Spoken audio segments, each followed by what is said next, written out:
Hope FM na Faith Kaulu.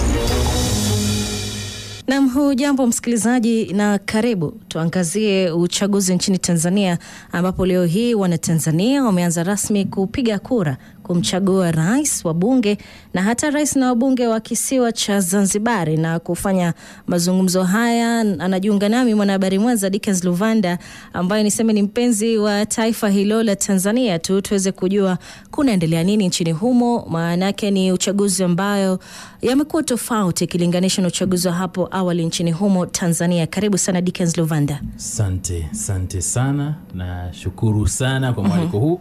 Ndiyo, kama jinsi ulivyosema, uchaguzi unaendelea Tanzania. Upigaji kura ulianza saa 1 asubuhi ya leo. Vituo vya kupiga kura vilianza saa 1 asubuhi ya leo na vinatarajiwa kumalizika saa 10 jioni ya leo. Ndio. Uchaguzi huu ni wakitofauti kidogo, maanake tunaona, kabla tuangazie leo hii kumeendaje, hapo awali kulikuwa na misukosuko hususan kufuatia kukamatwa kwa kiongozi wa upinzani Tundu Lissu ambaye amekuwa akizuiliwa kwa muda mrefu sasa na chama chake kutoshiriki kwenye uchaguzi. Pengine ni ishara ya mabadiliko, ni ishara ya kwamba demokrasia inazidi kubanwa nchini humo, au utasema? Uhalisia mambo dada yangu Faith, kwamba demokrasia katika hali ambayo imeonekana kwa sasa imeweza kufinywa.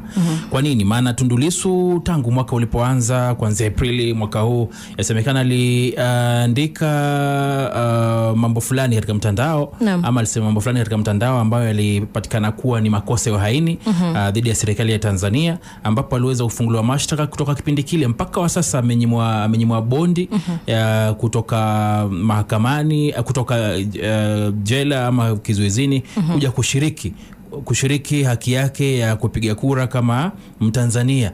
Na kumbuka kwamba pia katika ule uchaguzi wa 2000, ule uchaguzi wa mwaka 2020 ambapo marehemu John Pombe Magufuli aliweza kuchaguliwa kama rais na Samia Suluhu akachaguliwa kama makamu wa rais, Tundu Lissu pia hakupiga kura. Kwa nini? Maana kabla uchaguzi huo aliweza kufuatiliwa risasi katika njeli ilionekana kwamba alikuwa anataka kuuliwa, kisha akatorokea mataifa nje, akaenda kukizuizini kwa muda. Wakati uchaguzi huu ulikuwa unafanyika hakupata nafasi ya kuweza kurudi. Tundu Lissu aliweza kurudi Tanzania baada ya kifo chake Magufuli mwaka 2022. Hapo alipata nafasi kidogo kuja, akaruhusiwa na Rais Samia wakati alichukua hatamu kutoka baada ya kifo chake Magufuli.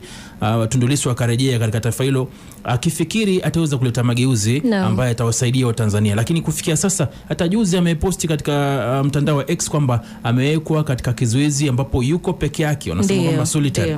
Amewekwa katika hali ambayo yuko peke yake na kamera ya CCTV inamwangazia masaa 24. Anasema kwamba chochote kile ambacho anafanya kinaangaliwa na kamera ya CCTV, mpaka kwenda haja, akitaka kubadili nguo pia ni kamera ya CCTV inamwangazia. Kwa hivyo ukiona masuala kama haya, kwa kweli sio demokrasia. Kumbuka kwamba juzi wakati wa mazishi yake Raila Odinga, kinara wa zamani wa upinzani nchini Kenya, makamu wa chama hicho cha Chadema ambacho anaongoza Tundu Lissu, bwana Heche, aliweza kupata utata kidogo akiweza kujaribu kuja Kenya kupitia boda mpaka wa Sirare kuja kuomboleza Odinga. Aliweza kuzuiliwa kuingia, lakini kwa njia moja ama nyingine, kwa kusaidiwa na Wakenya, aliweza kuvuka akaja. Juzi juma moja sasa, Heche wakati kurudi Tanzania aliweza pia kushikwa na jeshi la polisi Tanzania, akamatwa na mpaka wa sasa pia anazuiliwa. Kwa hivyo pia hapigi kura. Kwa njia moja ama nyingine pia sio demokrasia. Tutasema ni ukiukaji wa haki zao. Ndio, lakini kwao labda serikali ya Tanzania inasema kwamba wana makosa.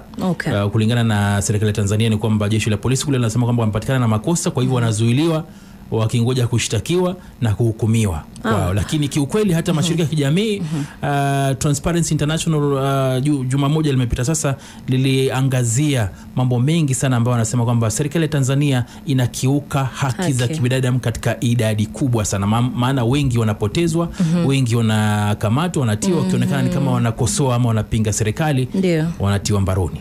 Tuangazie sasa leo hii ambapo kutokana tu na taarifa au historia ambayo umetupa kufuatia kukamatwa kwa Tundu Lissu mwenzake tena hivi majuzi, kulikuwa na wito wa kususia uchaguzi na hata wito wa maandamano. Ila tutafika hapo sasa hivi. Tuangazie leo hii, uchaguzi umeanza au hujaanza nchini humo? Ndio, uchaguzi umeanza na unaendelea kwa sasa. Upigaji kura umeonekana kwa sehemu tofauti tofauti kutoka Zanzibari mpaka Tanzania bara, ambapo uchaguzi unaendelea na hata Rais Samia ameweza kupiga kura hii leo mida za saa 5 hivi katika eneo la Chamwino, kituo cha Chamwino Dodoma, ambapo pia ametoa wito kwa raia wa Tanzania waweze kujitokeza kwa wingi kuweza kupiga kura. Hebu basi tupate kumsikiza.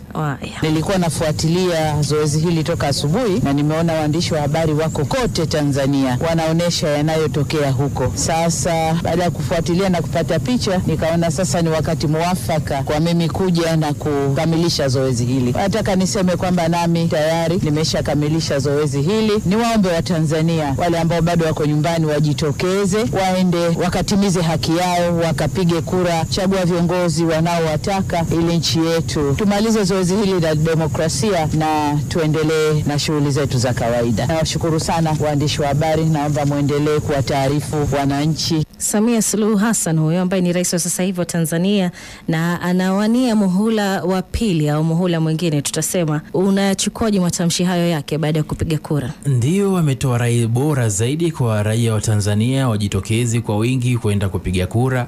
Anafahamu kwamba wakijitokeza wengi wapige kura, wakimpigia basi atapata idadi nzuri ya kuweza kupata hatamu yake ya pili na kuendelea kuongoza taifa hilo ambalo ni jirani yetu. Lakini Dickens anasema iwapo wapinzani wangeshiriki kwenye kura, huenda alikuwa na kiwango kikubwa cha kuibuka mshindi.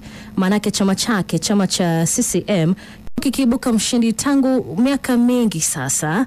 Kwa hivyo ndio upinzani ulikuwa, lakini ukiangalia makadirio ni kwamba huenda pengine bado angeibuka mshindi. Ile ukiangalia hali ya sasa hivi unaona kwamba wale wapinzani wameondolewa, au nitasema ni wapinzani wakuu wameondolewa kwenye kushiriki uchaguzi huo, ikiwemo Chadema na hata chama cha ACT Wazalendo. Kwa hivyo anapambana tu na wapinzani wadogo ambao hawana umaarufu.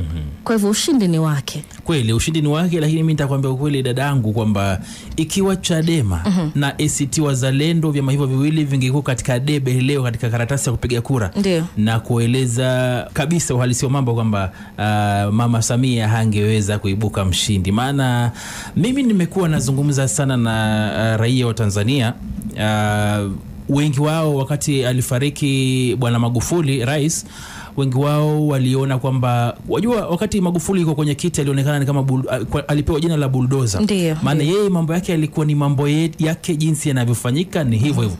Nakumbuka kuna wakati pia aliwachosha wa Kenya baada ya baadhi ya kuku serikali ya Tanzania kuweza kuchoma kuku wa Kenya kule upande wa Namanga. Sio, nafikiri wakumbuka ile hadithi. Uzuri alikuja kisha akasema pole, akampatia Rais Uhuru Kenyatta mambo mawili matatu, akasema kwamba sisi ni marafiki, sisi tunashirikiana. Na wakati Mama Samia alikuja Kenya pia wakati ni rais, aliweza kumwachia Rais Uhuru ndege. Nakumbuka ndege hao walitoaje ndege hao kama wakumbuka? Kwa jina ndo sikumbuka. Sio, lakini sasa ilikuwa ishara ya ushirikiano. Kipindi kile bulldozer ambaye ni John Pombe Magufuli marehemu alionekana ni kwamba ni rais ambaye hapendi mambo ya watu, alikuwa basi ni mambo yake. Lakini wakati aliaga alikuja kuonekana kwamba ndiye alikuwa rais ambaye aliweza kuwafanyia Watanzania kazi. Akaja usukani Mama Samia, akaonekana basi Mama Samia kidogo ataboresha Tanzania kutokana na yale mambo ambayo Watanzania walifikiri bulldozer alikuwa anawanyanyasa. Lakini kwa sasa wengi wanalia kwamba ushuru umeongezeka nchini Tanzania, mambo hayaendi, nafasi za kazi hazipo. Wakenya tumeshuhudia serikali ya Tanzania ikiweza kuwazuia baadhi ya Wakenya na raia wengine kutoka nje kufanya biashara fulani Tanzania. Wakisema kwamba ukiwa Mtanzania, ukiwa raia kutoka nje, ukija kufanya biashara, fanya biashara kubwa, sio biashara ndogo ndogo ambayo Watanzania wanaweza wakafanya. Na kwamba nchini Kenya na mataifa mengine pia kuna Watanzania ambao wanafanya biashara yote ile. Almaarufu hususan upo mwa nchi hii unaweza kufanya biashara yote. Kwa hivyo hawa wawili ama vyama hivi viwili vingi katika debe kwa sasa, na kuhakikishia kwamba Tanzania ingekuwa na rais tofauti. Hai, hebu tusikilize waliofika kupiga kura leo hii. Nadhani ni huko Mbagala. Kabla useme ndio Mbagala. Kabla tuwasikize ambao wamepiga kura, kuna jambo limejitokeza katika uchaguzi wa leo. Dada Faith, vijana hawajajitokeza kupiga kura kwa idadi kubwa. Waliojitokeza ni wachache, lakini wengi vijana ndio hao unasikia sasa wanashiriki maandamano katika sehemu tofauti Tanzania, hasa katika miji kama vile Dar es Salaam. Naam, tutakuja kuligusia hilo kwa wanaoshiriki maandamano, ila kwa sasa wapiga kura wanasemaje? Utaratibu uliokuwa hapo leo ni mzuri, utulivu upo, amani ipo, tunasikia raha, na ukiangalia hata hali ya hewa jua inaonekana kama ni sikukuu. Kwa hiyo tuko kwenye sikukuu ya kupiga kura. Sijapata changamoto yoyote na sijashuhudia changamoto yoyote. Basi sisi tunaombea Mwenyezi Mungu waliotamka kwa kinywa chao yawe hayo, tuendelee kuwa na amani, utulivu na upendo. Vijana wengi sijawaona hapa sasa hivi, lakini huko majumbani tulikotoka anakuambia bibi mkubwa tangulia, tuko nyuma yako. Kwa hiyo nafikiri vijana waje wapige kura ili wapate haki yao ya msingi, wasije wakalalamika wazee tulichokifanya. Kwa hiyo na vijana majumbani, naomba mjitokeze kwa wingi, mje mpige kura. Naitwa Oliver John Mato. Najisikia raha sana kuja kupata haki yangu. Naomba wote ambao hawajajikuja kupiga kura waje, kwa sababu mapema ni vizuri zaidi kuliko kuchelewa. Dickens, nasikia hadi kwenye hao waliozungumza walipofika kupiga kura wanasema vijana njooni, jitokezeni mshiriki haki yenu ya kupiga kura. Pengine ni kwa nini vijana wengi wamesusia uchaguzi huu na kuamua kushiriki maandamano? Ni shirikishe kutojitokeza kwa vijana Tanzania kupiga kura kwa kufikia kwa sasa kwa idadi kubwa, na wito ambao umekuwa ukitolewa Tanzania na baadhi ya wanaharakati, hasa chama cha Chadema na vyama vya upinzani nchini humo, vimekuwa vikikampenia uchaguzi tofauti ama mabadiliko ya uchaguzi kabla uchaguzi ambao unatendeka leo. Tundu Lissu na baadhi ya viongozi wenzake Chadema wamekuwa wakipigia debe sana mabadiliko kabla. Wanasema kama jinsi sheria za uchaguzi nchini Tanzania kwa idadi kubwa ama asilimia kubwa inaunga mkono sana ama inapigia upatu sana chama cha CCM. Sasa Tundu Lissu na kundi lake la upinzani walikuwa wanasema kama hakuna mabadiliko ya masuala ya uchaguzi mwaka huu hakutatendeka uchaguzi. Kwa hivyo vijana ambao wamejitokeza kwa sasa, ambao hawajitokezi kupiga kura, wanajaribu kupitisha ujumbe kwamba kulikuwa kufanyike mageuzi kabla ya uchaguzi huu. Kwa nini? Ili kila mmoja wetu aweze kupata haki ya kuweza kusema kwamba uchaguzi umekuwa huru na haki. Kwa hivyo sisi kwa sasa hatujitokezi, tunaandamana. Kufanya nini? Kupinga uchaguzi wa sasa, maana si wa kidemokrasia kulingana na wao. Pili, kumekuwa na masuala mengi ambayo yameendelea nchini humo ya kuwateka nyara wapinzani wa serikali ama kuwashika kupitia vyombo vya usalama na kuwatia katika vizuizi, akiwemo Tundu Lissu na Heche, pamoja na kuwazuia baadhi ya wagombea kama wa ACT Wazalendo kuwania viti mbalimbali kama vile urais. Kwa hivyo wao wanasema kwamba lazima tupate haki kabla ya kuweza kushiriki uchaguzi. Kwa hivyo kwa njia moja ama nyingine wanasema kwamba hatujitokezi. Kwa nini? Kupitisha ujumbe kwamba hatukutambui ama hatutambui uchaguzi huu ambao unaendelea Rais Samia. Pengine kwa kifupi tu kisha tutamatishe, ukiangazia maandamano haya yametokea Tanzania, nchini Kenya kulikuwa na maandamano na hata katika mataifa mengine ya Afrika. Sasa hivi maandamano yanashuhudiwa, au miezi michache iliyopita vile kulikuwa na maandamano. Na wanaongoza maandamano hayo ni vijana hawa wa kizazi cha Gen Z wakidai mabadiliko. Tanzania wanadai mabadiliko katika uchaguzi. Humu nchini ilikuwa mabadiliko sekta mbalimbali, pengine ni afya, pengine ni elimu. Ukiangalia tu nchi ambazo tumeshuhudia maandamano, utasemaje kuhusu mabadiliko haya ambayo yanapendekezwa, na vile tahadhari gani wanasiasa au wanafaa kutilia maanani? Wito upi kutoka kwa vijana hawa wa Gen Z ambao wanataka uongozi bora? Tatizo ambalo tunalo kama bara la Afrika na baadhi ya mataifa ambayo pia kumeshuhudiwa maandamano ya vijana ni kwamba wale ambao kwa mamlakani wamewekwa pale, tunajua kwamba mamlaka inaletwa na Mwenyezi Mungu, sio? Wale ambao wamekuwa mamlakani wamewapiga kumbo vijana. Mambo mengi ambayo wanafanya wamewapiga kumbo, wameweka kando vijana, wanataka kufanya maneno kulingana na jinsi walivyokuwa wanajua wao miaka ile. Ukiangalia kwa sasa maandamano ambayo yanaendelezwa kwa sasa kutoka taifa mbali ambalo limetupigia juzi katika CHAN, katika michuano ya CHAN Madagascar. Kumekuwa na maandamano Madagascar ambayo yameongozwa na vijana. Kwa sasa kunaendelea maandamano Cameroon. Kwa nini? Baada ya uchaguzi wa Paul Biya, rais ambaye amekuwa katika uongozi wa taifa hilo kwa miaka 43, kwa sasa anachukua hatamu nyingine ya 8 ili amalize miaka 4 ili amalize uchaguzi ama amalize hatamu zake akiwa karibia miaka 100. Vijana hawataki hilo. Vijana wanataka uongozi ambao wanashirikishwa, hata kama hawatakuwa uongozini wao wenyewe. Wanataka sauti zao zisikizwe, sauti zao zisikike. Tukisema kwamba mwaka huu tunafanya mageuzi ya masuala ya uchaguzi ili kuboresha demokrasia taifa hili, vijana wanataka wawe mstari wa mbele kuwa katika zile tume ama ile tume ya kuweza kuongoza uchaguzi. Wanataka washirikishwe moja kwa moja ili kukiwa na jambo limeenda kando wajaribu kurekebisha. Ikiwa hayo hayafanyiki, basi kumbuka kwamba idadi kubwa katika mataifa mengi ya watu ni vijana. Maana wazee kwa sasa, kusema kweli, wazee ni wazazi wetu, tunawaheshimu, tunawapenda, lakini pia unapata umri wao umekwenda sana. Kuna vitu vingine hawezi kufanya. Watapatia ushauri na hivi na vile, lakini kuna mambo, wale ambao wana nguvu zaidi za kufanya kazi ama kufanya kazi ni vijana. Kwa hivyo vijana wanaona kama hawasikiki, mambo yao ambao wanasema kwamba hayatiliwi maanani. Basi wanasema kama si hivyo, basi na sisi tutakuwa barabarani kuandamana, shiriki uchaguzi ama tutakupatia taabu kama rais mpaka siku ile utakuja kutukiza. Ilifanyika nchini Kenya, Rais William Ruto ikabidi basi avunje baraza la mawaziri. Baadaye akaja pia kukaa chini na vijana akawasikiza, akaongea. Na kwa sasa kwa njia moja ama nyingine anafanya kazi na vijana, anawashirikisha katika mambo mengi. Vijana wanajua kwamba ipo siku na sisi tutapata nafasi ya kuweza kupiga kura na tuweze kufanya uamuzi wetu. Na msikilizaji, ndivyo hali ilivyo nchini Tanzania. Uchaguzi ndio unaendelea. Kuna wale ambao hususan wakiwa vijana wamesusia uchaguzi huu, na kuna wale ambao wamejitokeza na kuandamana wakipinga uchaguzi, manake hakuja shuhudiwa mabadiliko. Tusikilize hawa vijana waliofika hapo awali na kuharibu kituo cha kupigia kura. Hamna kupiga kura hapa. Tupo barabarani kule. Tupo barabarani kule. Tunataka haki zetu. Tunataka haki zetu. Niweze tu kuwataarifu wasikilizaji ni kwamba maandamano hayo yanaendelea hasa Dar es Salaam, sehemu mbalimbali Dar es Salaam. Kule vijijini bado hatujashuhudiwa maandamano, lakini katika miji, baadhi ya miji Dar es Salaam ambapo basi vijana huko wengi na ni mji ambao una shughuli nyingi, basi maandamano yanashuhudiwa sehemu hizo, sehemu tofauti katika eneo hilo. Arusha kumekuwa na utulivu kidogo. Arusha ni karibu na Kenya kidogo. Ukipita hivyo ukipita mpaka wa Namanga ukielekea Arusha kule, kumekuwa na hali tulivu ya usalama, hujashuhudiwa maandamano wala nini. Kumekuwa na utulivu kufikia sasa.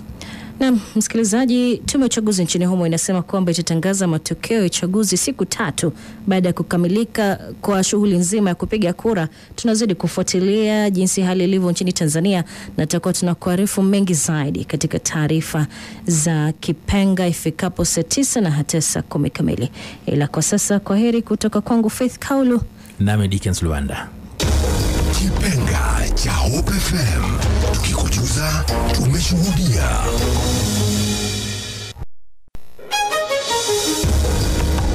Kipenga cha Hope FM na Faith Kaulu. Na msadakta msikilizaji, hujambo kokote pale uliko. Jioni hii ya leo tunaanza taarifa zetu za Kipenga awali kidogo, ili tuweze kupata muda wa kuzungumzia kwa kina hali ilivyo nchini Tanzania, manake wameshiriki uchaguzi leo hii. Tunaangazia kwamba kunao kwa kiwango kikubwa vijana wa Gen Z ambao wamesusia. Kuna ripoti za kushuhudiwa kwa maandamano, polisi wakilazimika kukabiliana na waandamanaji waliofika kupinga kuendelea kwa uchaguzi huo. Na naungana naye Dickens Luvanda, mwanahabari mwenza huyo tulikuwa naye awali mwendo wa saa 8 kamili. Karibu tena Dickens Luvanda. Shukrani sana dada Faith. Ni nafasi bora sana ya kuweza kujumuika nayo studioni, kuweza kuangazia mawili matatu ambayo yanaendelea katika taifa la ndugu zetu wa Wabongo. Tunasema Wabongo, wa TZ, wa Tanzania, kaka zetu na madada zetu wa majirani. Naam, hapo awali tuliangazia Rais Samia Suluhu Hassan alikwisha fika kupiga kura. Tukamsikiza akiongea kitoa wito kwa Watanzania wengi zaidi waweze kujitokeza na kushiriki haki yao ya kikatiba ya kumchagua kiongozi wa taifa. Kweli kabisa. Mama Samia ambaye ni rais wa sasa na kinara wa chama cha CCM, chama ambacho kiko uongozini saizi, chama tawala Tanzania, aliweza kupiga kura yake jijini Dodoma katika kituo cha kupiga kura kwa jina cha Mwino. Nafikiri tulimsikia kwanza aliwapatia shukrani wanahabari kwa kazi safi ambayo wanaendeleza. Na akatoa wito na rai kwa raia wa Tanzania wajitokeze kwa wingi ili waweze kupiga kura. Maana najua kura zisipofika alama ama idadi ambayo inapaswa kufika, basi anaweza kosa kutangazwa mshindi. Naam, hebu tujikumbushe tu alivyosema awali alipofika kupiga kura.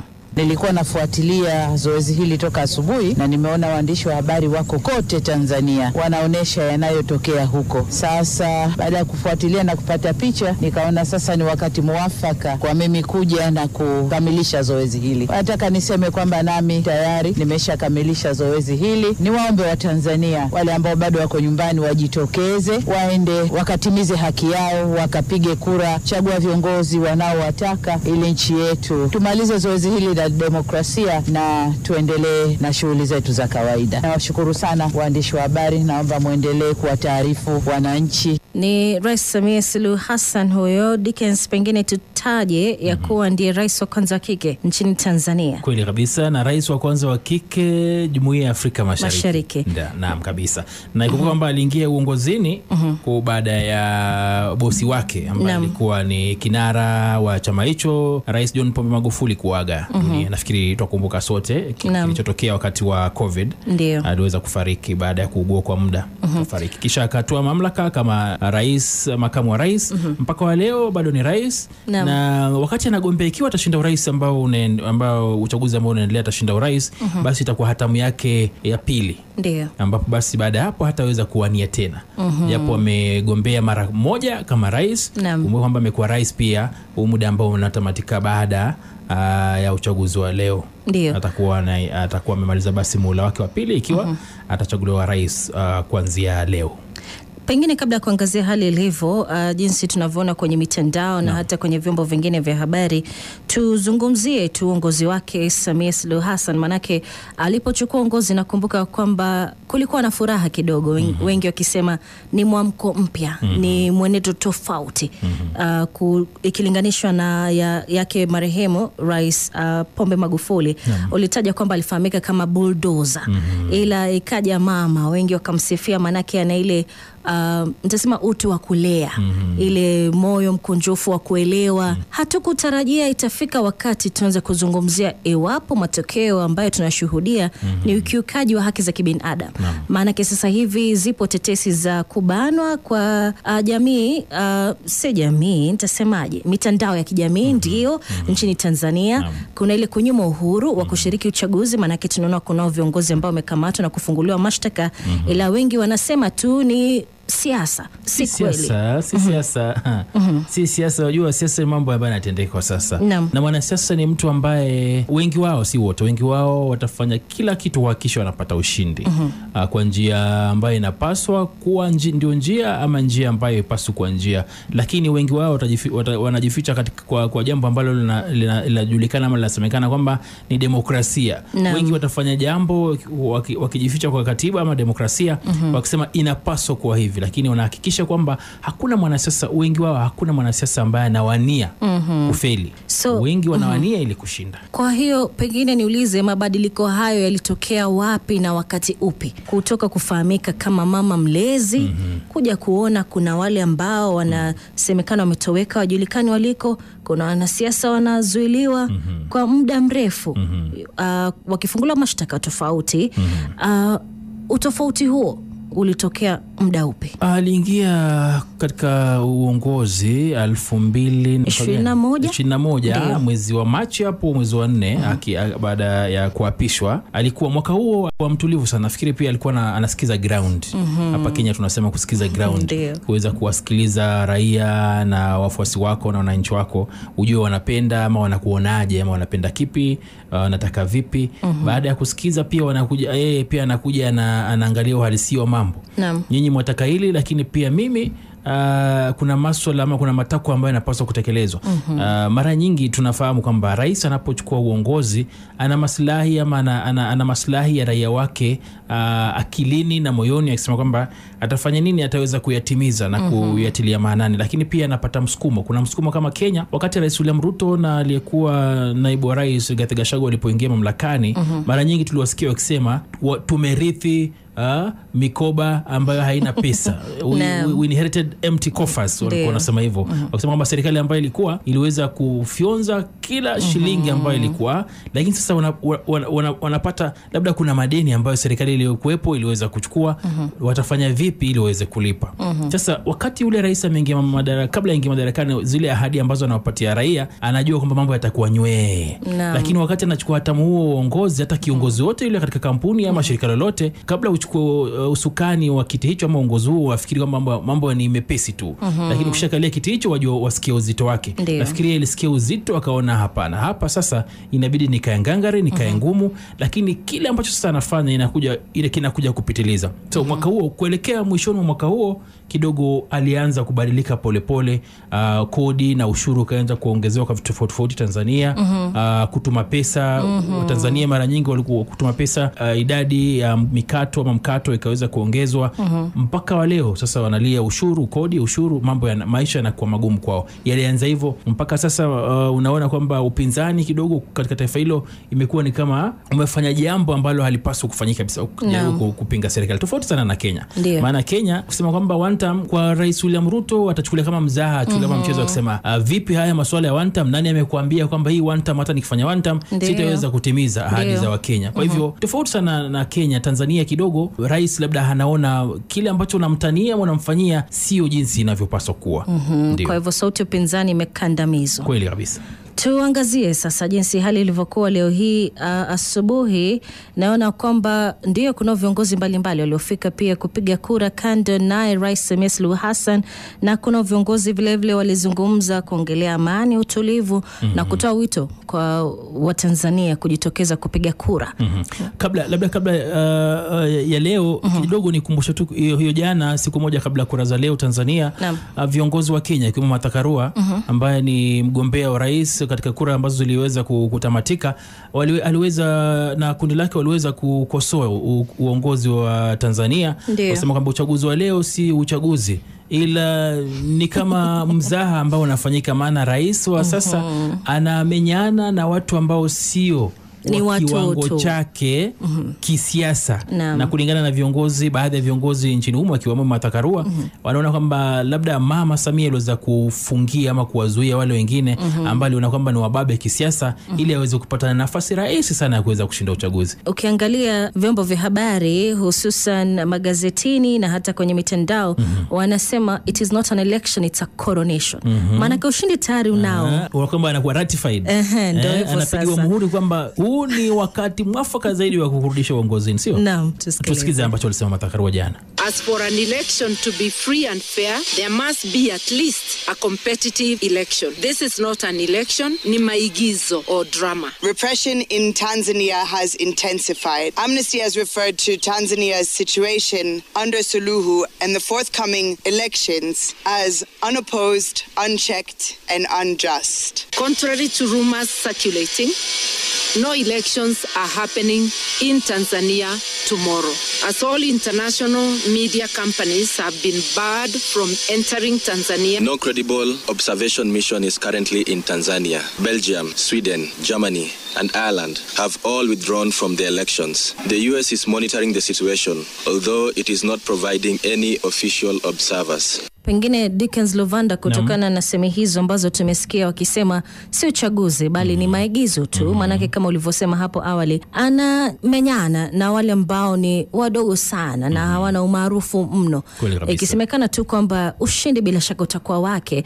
Je, huenda hatua hiyo ikaathiri matokeo halisi ya uchaguzi, kukawa na marudio? Je, ni jambo ambalo linaweza kutokea ama ndio hivyo? Ukiangalia idadi ya Watanzania ambao wamejitokeza leo kwanza kupiga kura, ni mimi nitasema ukilinganisha na uchaguzi ambao ulikuwa mwaka ambao ulipita ama uchaguzi ambao ulipita, kwa sasa uchaguzi huo idadi ya watu ni kidogo sana. Maana unaona vituo vingi vya kupiga kura hakuna foleni. Mtu yuaenda yapiga kura yuondoka. Tofauti na hapo nyuma foleni ndefu zilikuwa zinashuhudiwa.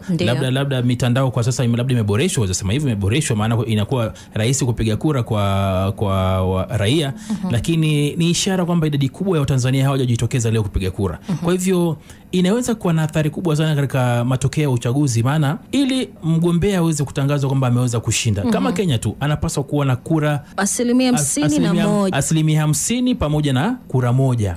Kwa hivyo utapata labda anaweza kosa kufikisha 50% pamoja na kura moja. Inamaanisha kwamba itabidi kura zifanye nini, zirejelewe tena upya. Ukiangalia mitandaoni, japo kuna wale viongozi kutoka kwenye asasi za usalama wamekana wakasema video pengine ni za zamani, lakini unaona kwamba kuna video zinasambaa mitandaoni ya kura zikiharibiwa ambazo tayari zimeshapigwa, zinasafirishwa. Wanasema kwamba tayari kuna udanganyifu. Maanake wanapeleka kwenye vituo vya kupiga kura karatasi ambazo zimetiwa tiki. Japo wanakana, wanasema ni video za kitambo. Nadhani tazidi kujua ukweli jinsi muda uendavyo, lakini tunaona ndio kuna maandamano. Ulitaja kwamba ni maeneo mbalimbali ya Dar es Salaam. Kuna vituo ambavyo ukiangalia picha zinaonyesha hakuna mtu. Inamaanisha kwamba waliojitokeza idadi ni wachache. Inamaanisha kwamba kuna mahali ambapo karatasi za kura zimeharibiwa, maanake hazikufika. Unaweza semaje kuhusu swala hilo? Naweza sema uchaguzi waliokuwa Rais John Pombe Magufuli wakati anatafuta awamu nyingine ya kuongoza, pia kulikuwa na visa kama hivyo. Kulikuwa na visa ambapo baadhi ya watu pia walikamatwa wakiwa wakisafirisha maboksi au makontena ya karatasi za kura zikiwa tayari zimewekewa tiki. Kwa hivyo inamaanisha kwamba kura hizo zilikuwa zishapigwa, zilikuwa zinapelekwa sehemu fulani ili ziweze kujumuishwa na zile ambazo bado hazijahesabiwa ili kuweza kuhesabiwa kwamba wameshinda. Kwa sasa siwezi jua ama siwezi kuhakiki kwamba kile ambacho kimepatikana kwa sasa ni uhalisia wa mambo. Japo tumemshuhudia kinara wa polisi Tanzania akiweza kuzungumzia jambo ambalo umezungumzia, akisema kwamba kuna video na mambo mengi sana yanasambaa mitandaoni ikidai kwamba kile ambacho kinaendelea labda maandamano ama picha zingine ni kweli, ila sio kweli, ni video mgongano ama contrary videos ambazo zinaashiria kwamba Tanzania kuna waka moto ile hali kwa kweli hakuwaki moto. Lakini kabla hilo pia niguzie tu, naweza nikasema kwamba huu ni mwiba wa kujidunga. Kwa nini dadangu Faith? Kwa sababu kwa sasa internet, muunganisho wa internet Tanzania imeweza kupunguzwa, sehemu zingine kukatwa kabisa. Inamaanisha raia wa Tanzania walipo kwa sasa hawezi kuingia katika mitandao ya kijamii, hawezi kuingia kwenye YouTube, hawezi kupost kitu, hata WhatsApp. Kuna baadhi wengine kutumia WhatsApp kwa imekuwa ngumu. Mpaka wa download apps tofauti ambazo zinaweza kuwaruhusu kuingia mtandaoni. Hili unapata kwamba mtu akipata nafasi ya kuweza kusambaza video fake, anasambaza kwa rahisi sana na itakuwa uhalisia mambo, kwa sababu video original ile uhalisia ambayo inapaswa kuwa inasambazwa haionekani. Naam, tuweze kumsikiza kinara huyo wa polisi. Ningependa kuwatahadharisha kuwa kuna kikundi cha watu, baada ya kuona wameshindwa kuvuruga amani ya nchi yetu, wameunda kikundi cha vijana ambao wanaandaa picha mjongeo na taarifa mbalimbali za matukio yaliyotokea siku za nyuma ambayo yalishashughulikiwa na mengine ya kutunga, ili wayasambaze kwenye mitandao ya kijamii yaonekane yametokea kipindi hiki au muda mfupi uliopita. Ndo kauli yake. Anasema kwamba video zingine si za kuaminika. Manake ni za udanganyifu, ni za kitambo, si za leo hii. Niweze tu pia kuwa taarifu na kuwaonya wa Kenya, mara yeyote yule ambaye anasikiza popote pale, asiamini kila kitu ambacho anaona mtandaoni. Wa Kenya pia tumeona wa Kenya pia wamekuwa mstari wa mbele kuweza kusambaa video na maneno ambayo si ya kweli mitandaoni, hasa YouTube na Facebook pamoja na TikTok. Video za zamani za Kenya zinafanywa editing na AI. Saizi kuedit ama kuhariri video na picha ni rahisi mno. Anaweza kuwa ni Faith labda ameshika mic anazungumza, kidogo Dickens anabandikwa pale, anakuwa ni Dickens anazungumza kwenye mic na sio kweli. Kwa hivyo tahadhari kabisa, kabla kuamini jambo dhibitisha kutoka kwa vyombo husika. Bila shaka Dickens Luvanda, tukizungumzia tu jinsi hali ilivyo Tanzania, kabla tusikilize wakizungumzia kuhusu hali ya utulivu ambayo inashuhudiwa Arusha. Hapo awali ulitufahamisha kwamba Dar es Salaam hali si tulivu, manake maandamano japo madogo yanashuhudiwa maeneo mbalimbali. Pengine hawa wakidhaniwa kuwa ni wafuasi wa upande wa upinzani, wengine tu wakiwa raia wa Tanzania ambao wanataka mabadiliko au mageuzi ili kuhakikisha kwamba demokrasia inashuhudiwa nchini humo. Na nakumbuka hapo awali Rais Samia Suluhu Hassan alikuwa anafanya mzaha kwenye hotuba yake akisema, naona kule kwa ndugu kuna waka moto kidogo wakati maandamano ya Gen Z. Sasa imefika kule kwake. Tutasemaje, moto huu unasambaa? Je, itazama tunda? Nitasema kwamba cha mwenzako ukikinyolewa chako kitie maji. Naam. Ndio usemi wangu kwake. Haya, tusiseme mengi kuhusiana na haya, tusikilize huyu. Hata hivyo cha mwenzako kikinyolewa chako kitie maji, aliweza kuwasihi raia wa Tanzania hiyo jana kwamba wasiweze kulalamika tu mitandaoni. Jitokezeni, usilalamike, jitokeze upige kura, maana lalama haitakupatia kiongozi. Ndio tutamsikiliza. Lakini Dickens, wito ndio ulitolewa, lakini hata nikitoka kupiga kura nataka kuona kwamba kura yangu itakuwa ya sawa na ya haki na ya kweli. Kwa hivyo kama sihisi kura hii ni ya wazi, kwa nini nishiriki? Raila Odinga kipindi kile alikuwa anakuambia unapaswa kulinda kura yako, unataka kura yako ilindwe, sio? Ni kweli kabisa, nakubaliana nawe dadangu. Ndio sababu moja ambayo labda inasababisha mpaka vijana wa Kitanzania wengi wao wanasusia kupiga kura, maana wanaona mbona nipige kura na yule ambaye nilipaswa kumpigia hayuko kwenye debe. Haijalishi ni nani, labda alikuwa yule ama alikuwa huyu, lakini hayuko kwenye debe. Sasa siwezi kwenda debeni kumpigia kura yule mtu ambaye nafahamu kwamba atanikandamiza ama najua kwamba sauti yangu itakanyagiwa, haitasikika. Ndio. Lakini licha hayo, Mama Samia alitoa wito kwa Watanzania. Hebu tusikilize. Si vyema kubaki kujadili na kulalamika mitandaoni. Wanaofanya maamuzi ya mwelekeo wa nchi yetu ni wale wanaopiga kura na sio wale wanaonung'unika. Lawama, kebehi na matusi havichagui wala kubadilisha viongozi. Kura huchagua na kukataa viongozi wazembe. Twendeni kwa wingi wetu tukapige kura. Hii ni haki unayoipata siku moja tu ndani ya miaka 5. Itumie, isikuponyoke. Vyombo vyenye dhamana ya ulinzi na usalama wa nchi hii vinatuhakikishia kuwepo kwa utulivu na amani wakati wote wa uchaguzi na baada ya uchaguzi. Navipongeza vyama vyote vya siasa kwa kuendesha kampeni za kiungwana na kushindana kwa hoja. Tumeshindana kwenye kujieleza namna tutakavyotekeleza ahadi zetu kwa wananchi wakituchagua, na sasa ni wakati wa kushindana kwenye maboksi ya kura. Dickens, labda tu ni waarifu wasikilizaji ya kwamba Tume Huru ya Taifa Uchaguzi ilisema kwamba jumla ya Tanzania milioni 37.6 wamejiandikisha kupiga kura.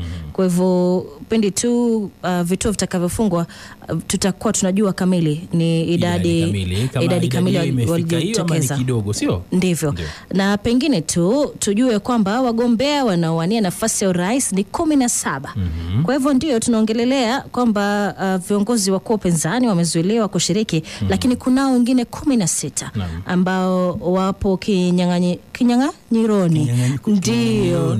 Alafu kisha kabisa asilimia 49.7 ni waliojiandikisha idadi ya wanawake na 50.3 waliojiandikisha wanaume kushiriki kura uchaguzi. Kati ya hao wanaowania kuna wanawake wawili pia, mbali na Mama Samia kuna wanawake wawili ambao sasa debeni kuna wanawake 3. Kwa hivyo tutajua yupi atakaibuka mshindi. Atakuwa ni mwanamke, atakuwa ni mama, atakuwa ni jibaba kama lile ambalo liliondoka, sio? Ndio hivyo.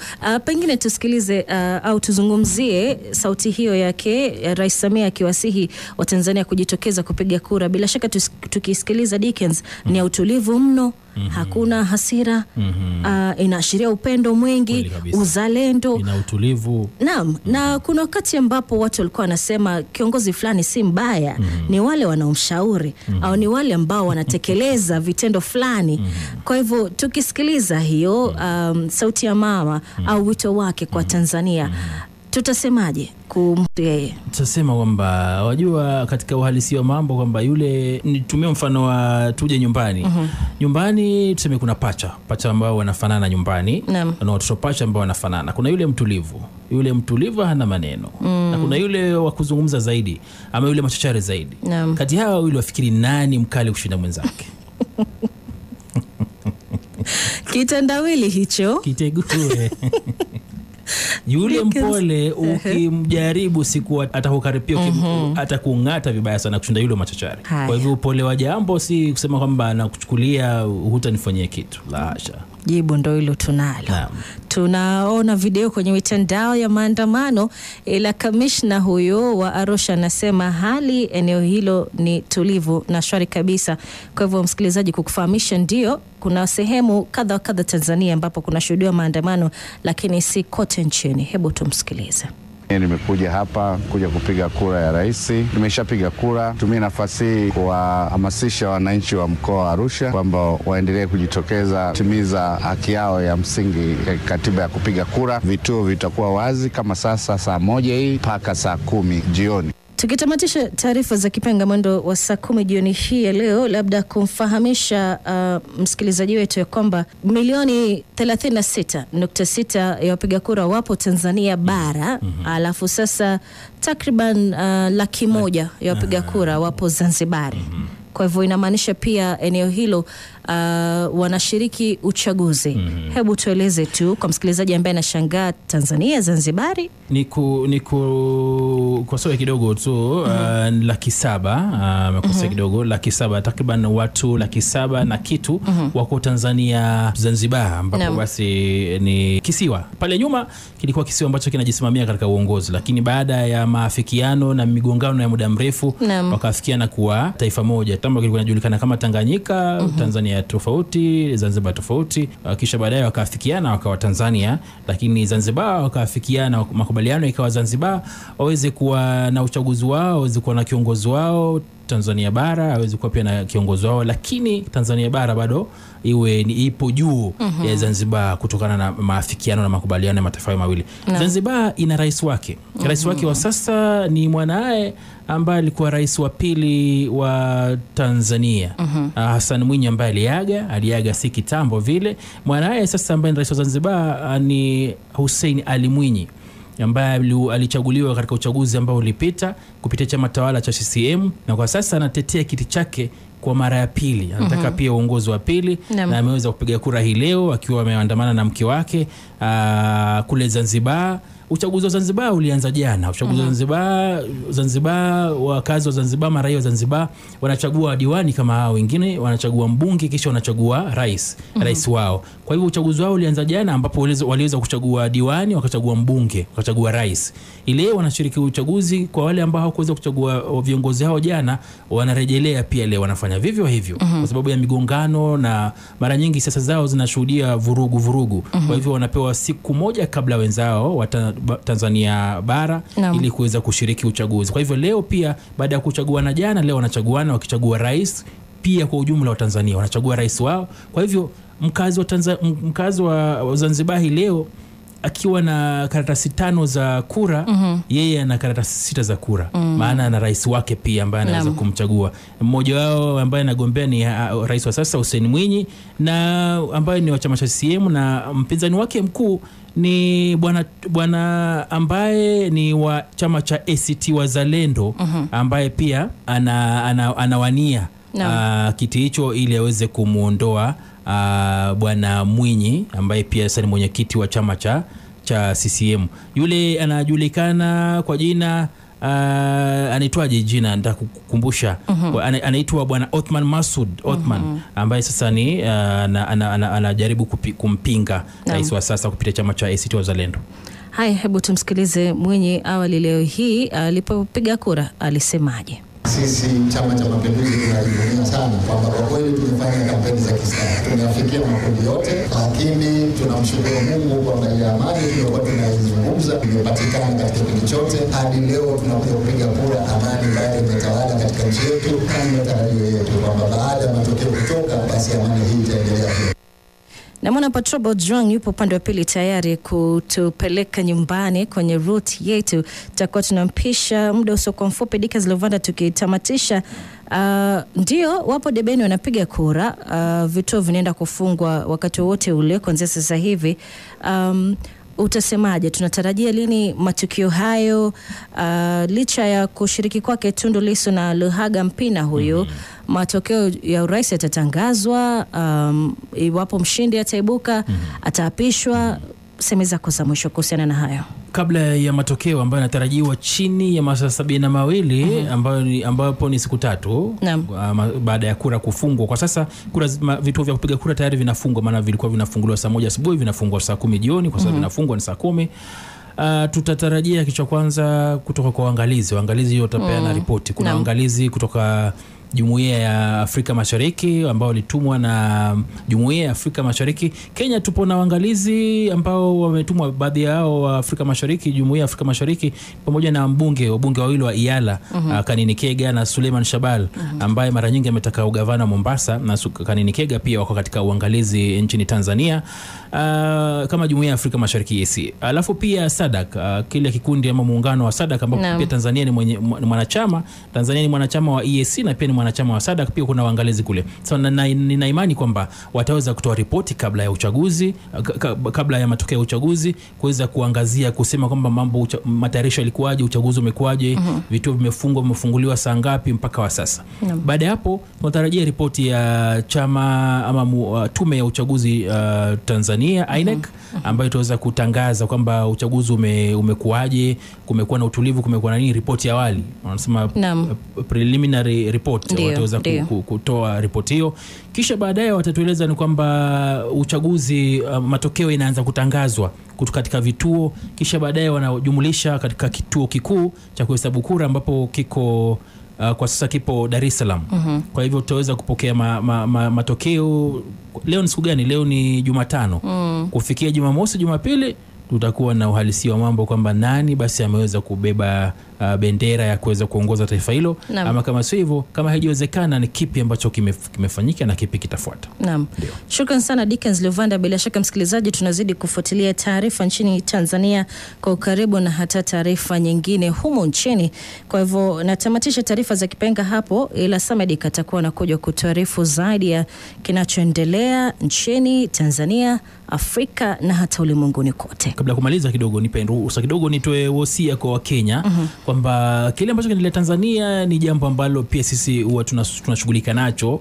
Uchaguzi wetu pia utafika. Kwa hivyo tuwashike mkono ndugu zetu hao, tusiwe watu wa kusambaza habari ambazo sizo. Tuwashike mkono, tujue kwamba ni wakati wao, wanafanya jambo lao. Wakati tu utafike pia tutafanya jambo letu. Nadhani ni maneno ya busara, hata wanaotumia mitandao, taarifa wanazoeneza zisiwe za chuki, zisiwe potovu. Kweli kabisa. Shukran sana Dickens Luvanda. Nimeshukuru kwa taarifa hizo ulizotupa, wosia na hata zaidi kutueleza hali ilivyo nchini Tanzania. Msikilizaji, kutoka kwangu Faith Kaulo, sina mengi, naondoka mie. Alamsiki. Alamsiki. Alamsiki. Alamsiki. Alamsiki. Alamsiki.